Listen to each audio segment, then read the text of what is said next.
domain. Chapter 19. The Maniac of the Colosseum. After quitting their guides at the Colosseum, Maximilian and Valentine advanced towards the centre of the gladiatorial arena, where the demented Giovanni Massetti was standing. He did not notice them, did not seem to pay even the slightest attention to his surroundings, but kept his eyes upturned towards heaven, the murmur of bitter malediction constantly issuing from his lips. As M. and Mme. Morrel approached, his words became clearer and clearer, and they had no difficulty whatever in fully understanding their terrible import. No wonder the guides were frightened by such a flow of bitter, scathing curses.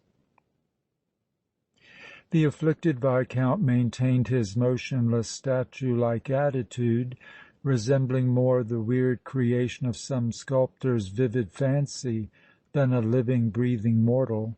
Valentine was filled with indescribable sorrow as she gazed at him and realized that this wreck of noble, glorious manhood was the beloved of Zuleika's heart, the being with whose unhappy destiny that of Monte Cristo's daughter was inextricably entwined. Oh, that by some miracle such as the fabled divinities of old Olympus were said to have performed he might be restored to reason and the possession of an unblemished name.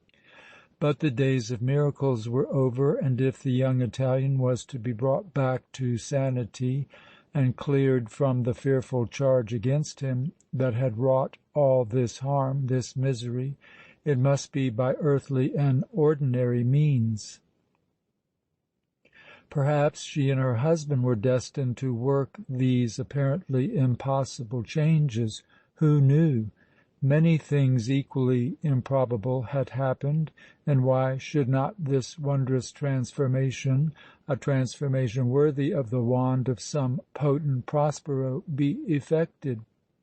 Valentine was a devoted friend and an enthusiast, and Monte Cristo's maxim, "Wait and hope," was her guiding star. Wait and hope! Oh, how cheering, how reassuring was that simple, trustful motto!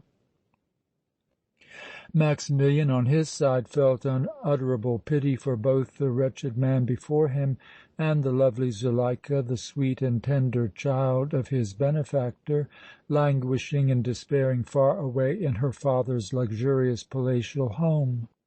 The poor girl was surrounded by all the blessings that unbounded wealth could confer.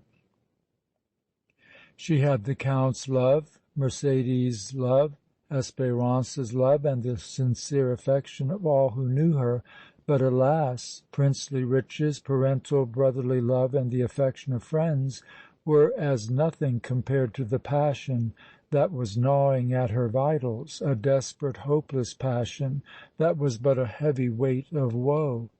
But was this passion altogether desperate and hopeless? Time alone could show. Monsieur and Mme. Morrel were now within a few feet of the hapless, crazed young man, but his attention was so engrossed by the mad thoughts surging through his bewildered brain that he yet failed to detect their presence. Bidding Valentine remain where she was, her husband drew close beside Giovanni and suddenly placed his hand on his shoulder. The Viscount started at this unexpected interruption of his sombre reverie and hastily glanced at the intruder. His eyes, however, had a stony, uncomprehending stare, expressing neither surprise nor fear. "Giovanni Massetti," said Maximilian, "listen to me. I am a friend." The young man replied in a low, discordant voice, "Who is it mentions Giovanni Massetti? There was once a man who bore that name, but he is dead, dead to the world." "I have told you I am a friend," resumed M. Morrel. "I have come to save you." A friend!" cried the maniac, with a burst of bitter, mocking laughter that pierced Maximilian through and through like a sharp-pointed, keen-edged stiletto, and made Valentine shudder as if she had come in contact with polar ice. A friend, come to save me, ha, ha, ha, ha! A labor of Hercules with no Hercules to accomplish it! You are mad, my poor fellow! Besides, I am not Giovanni Massetti. I am a king, an emperor. Behold my sceptre and my crown!"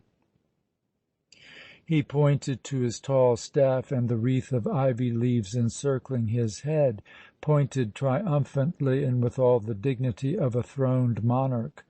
It was a pitiful sight, in the highest degree pitiful, this spectacle of intellect overthrown, of the glorious mental light of youthful manhood which had become clouded and obscured.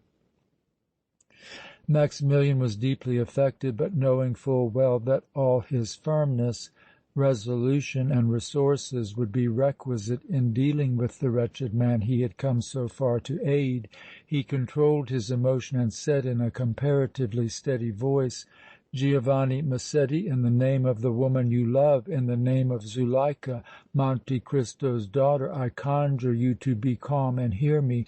I am her ambassador. I come to you from her." The young man put his hand to his forehead and seemed to be striving to collect his scattered senses. "Zuleika, Zuleika!" he murmured. "Monte Cristo's daughter! Yes, yes, I have heard of her before, a long time back in the dreary past. I read of her in some book of history or the verses of some Oriental poet.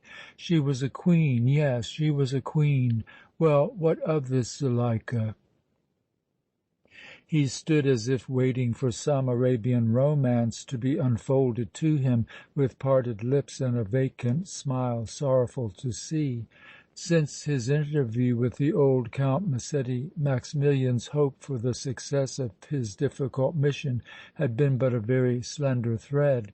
Now that thread was stretched to its utmost tension, and Zuleika's ambassador felt that it must shortly snap asunder and vanish irrecoverably. Love is ever a potent influence with man, but this poor demented creature appeared to have lost even the faintest conception of the crowning passion of life, since Zuleika's name, the name of his betrothed, had failed to awaken his memory or touch a sympathetic chord in his bosom. As Maximilian stood uncertain what to do next, but as yet reluctant to abandon the miserable Viscount to his fate, Valentine came to him and, placing her hand on his arm, said: "My husband, it is useless to endeavor to move this unfortunate man in his present condition. His mind is incapable of rational action. Only by care and soothing influence can he be restored to himself. He must be induced to accompany us to some asylum, some institution where he can be treated for his dreadful malady." "You are right, Valentine, as you always are," answered M. Morrel. "The course you suggest is the only one to be taken at this juncture. But how is Giovanni to be induced to accompany us? Force cannot be employed.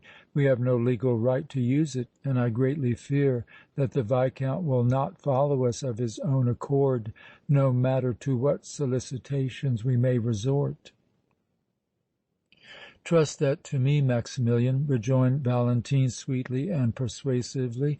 "Remember what I said about a woman's wit and tenderness." "I remember it, and now, if ever, is the time for the trial of their power, for I have utterly failed. But surely, Valentine, you do not propose to risk dealing with this poor man whose mind is reduced to chaos and who might, in a sudden access of unaccountable fury, do you harm even before I could interfere?" "I certainly do propose dealing with him. I am an enchantress, you know, and now you shall witness a further and more convincing proof of the potency of my spells than was shown in bringing your dead hope to life." Maximilian was not altogether satisfied with his wife's heroic resolution, but she firmly persisted in it, and finally he allowed her to have her way.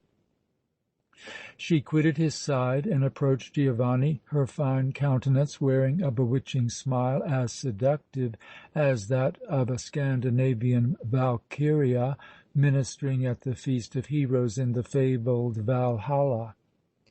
The guides, who amid their petitions to the Blessed Virgin had steadily watched the singular proceedings of their patrons, were both astounded and horrified when they saw Valentine leave her husband and boldly walk towards the maniac.